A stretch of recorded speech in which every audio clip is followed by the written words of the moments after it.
दोस्तों नमस्कार, मैं मन्नू आपका स्वागत करता हूं क्रेजी फॉर रियलिटी में।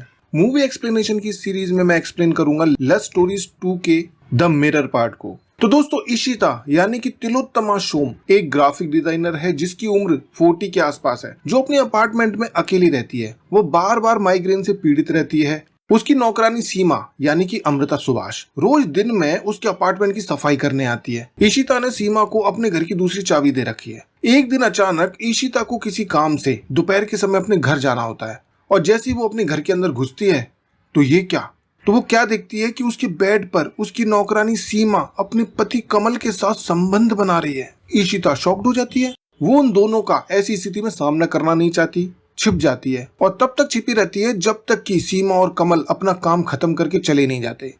ईशिता को ये बात समझ आ जाती है कि उसकी एब्सेंस में ये कांड रोज होता होगा, लेकिन वो उसे रोके भी तो कैसे, जबकि उसे ये सब देखकर बड़ा मजा आ रहा है। उन दोनों को बेड पर अपना काम करते देख ईशिता एक्साइटेड हो जाती है। अगले दिन से वो मिरर में उन दोनों को एंजॉय करते देखने के लिए दोपहर में चुपचाप से आकर अपने घर में छिपना शुरू कर देती है और रोज दोपहर 3 बजे अपने माइग्रेन की प्रॉब्लम के लिए डॉक्टर के पास जाने का बहाना बनाकर ऑफिस से निकल जाती है।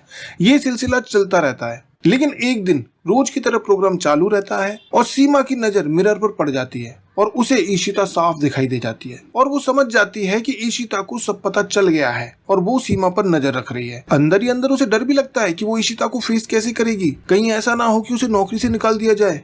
लेकिन फिर भी वो अपना काम कंटिन्यू करती रहती है और ऐसा दिखावा करती है जैसे कि कुछ हुआ ही नहीं है। फिर ये सिलसिला काफी दिन तक चलता रहता है और फिर एक दिन दोपहर में रोज की तरह प्रोग्राम चालू रहता है। तब ईशिता गलती से कुछ गिरा देती है और अब मचता है हंगामा। अब सीमा और कमल को मजबूरी में ईशिता को फेस करना पड़ता है। ईशिता और सीमा दोनों एक दूसरे पर चीखते चिल्लाते हैं, एक दूसरे पर आरोप लगाते हैं, तुम मेरे घर में ये सब क्या कर रही हो? अरे तुम रोज मुझे और मेरे पति को छिप छिप कर देखकर एंजॉय करती हो। बहुत सारी बहस के बाद में सीमा को आखिरकार नौकरी से निकाल दिया जाता है। अब दोस्तों एक तरफ सीमा दूसरी नौकरी के लिए परेशान हो रही है, दूसरी तरफ ईशिता को भी अपने मन मुताबिक दूसरी नौकरानी नहीं मिल रही है, क्योंकि सोसाइटी में दोनों की झगड़े की अफवाहें फैल गई हैं। जो भी नौकरानी आती उसको पता होता कि इस घर में क्या हुआ है।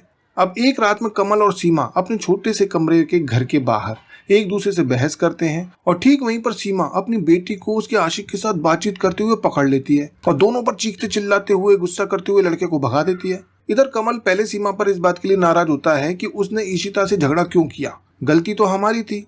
जब उसे पता चलता है कि सीमा को ईशिता के बारे में पता था तो कमल को और ज्यादा गुस्सा आता है कि जब पता था तो उनके सामने क्यों किया। उसे थोड़ी शर्म सी महसूस होती है, लेकिन जब उसे पता चलता है कि सीमा ने जानबूझकर ऐसा किया है तो वो शांत होकर सुलह कर लेता है। अब दोस्तों कुछ हफ्ते बाद ईशिता और सीमा किराने का सामान खरीदते समय एक दूसरे से टकरा जाती हैं और हिचकते हिचकते एक दूसरे का हालचाल पूछने लगती हैं और बातों बातों में सीमा पूछ लेती है कि क्या वो काम पर वापस आ सकती है। ईशिता को क्या चाहिए था, ईशिता तुरंत हाँ कर देती है और अपने अपार्टमेंट की चाबियां भी दे देती है। और फिर दोस्तों हम लास्ट में देखते हैं कि अगले दिन ईशिता फिर से दोपहर में 3 बजे चुपचाप से अपने अपार्टमेंट में वापस आती है, जिसका मतलब ये है कि ईशिता चाहती थी कि वो अब भी रोज दोनों को देखकर एंजॉय करे और इसी के साथ ये कहानी खत्म हो जाती है।